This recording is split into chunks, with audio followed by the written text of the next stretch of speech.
In the dawning days of the world, the Creator shaped a paradise called Eden. Within its borders, rivers sparkled like liquid gold, fruit-bearing trees whispered in the breeze, and animals roamed freely in perfect harmony. In the midst of this sanctuary, He crafted the first man and woman, Adam and Eve. They were unlike the rest of creation, bearing His image, endowed with reason, imagination, and the capacity for love. Be fruitful and multiply, He told them, and have dominion over all the earth. Yet, there was one command, a single boundary within this utopia. From every tree of the garden you may freely eat, but from the tree of the knowledge of good and evil you shall not eat, for in the day you eat of it, you shall surely die. For a time, Eden was everything it was meant to be. Adam and Eve worked and walked in perfect communion with each other, with nature, and with the Creator. They knew no sorrow, no pain, and no shame.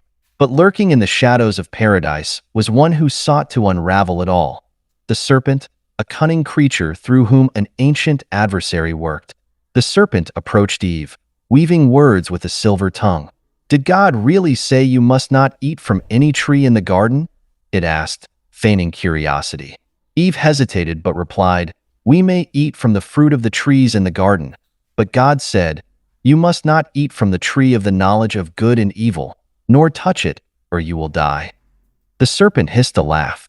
"You will not surely die, for God knows that when you eat of it, your eyes will be opened, and you will be like God, knowing good and evil." Doubt flickered in Eve's heart. The fruit was pleasing to the eye and promised wisdom. Could it be that God withheld something from them?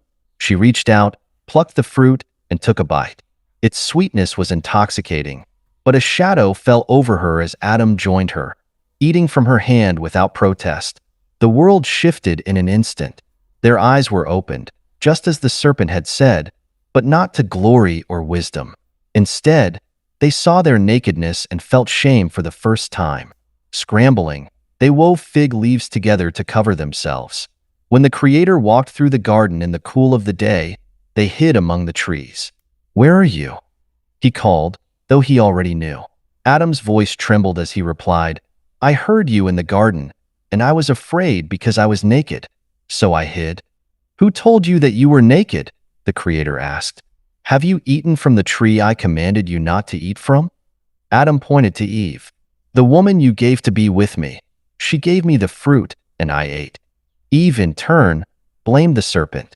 "The serpent deceived me, and I ate." The Creator's voice was heavy with sorrow as he pronounced judgment.